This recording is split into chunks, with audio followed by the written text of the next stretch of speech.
La Bible en un an. 1 Chronique chapitre 22 à 1 Chronique chapitre 23. Psaume 12. Proverbe 19, 13 à 14. Lecture du 16 juillet.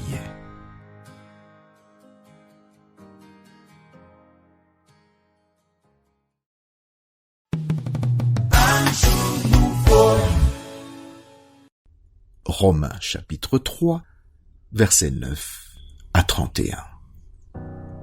Quoi donc? Sommes-nous plus excellents?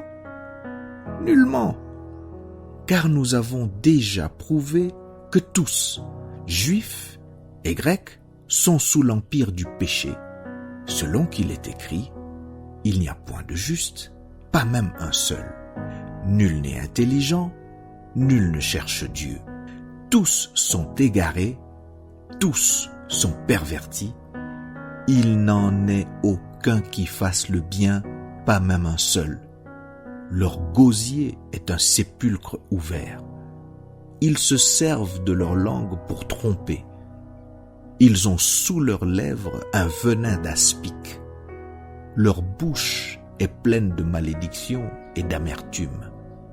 Ils ont les pieds légers pour répandre le sang. La destruction et le malheur sont sur leur route. Ils ne connaissent pas le chemin de la paix. La crainte de Dieu n'est pas devant leurs yeux. Or, nous savons que tout ce que dit la loi, elle le dit à ceux qui sont sous la loi, afin que toute bouche soit fermée et que tout le monde soit reconnu coupable devant Dieu. Car nul ne sera justifié devant lui par les œuvres de la loi, puisque c'est par la loi que vient la connaissance du péché. Mais maintenant, sans la loi est manifestée la justice de Dieu, à laquelle rendent témoignage la loi et les prophètes. Justice de Dieu par la foi en Jésus-Christ pour tous ceux qui croient.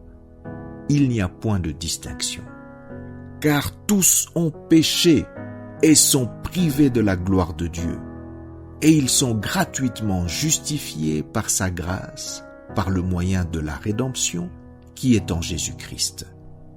C'est lui que Dieu a destiné, par son sang, à être, pour ceux qui croiraient, victime propitiatoire, afin de montrer sa justice, parce qu'il avait laissé impunis les péchés commis auparavant, au temps de sa patience, afin, dis-je, de montrer sa justice dans le temps présent, de manière à être juste tout en justifiant celui qui a la foi en Jésus.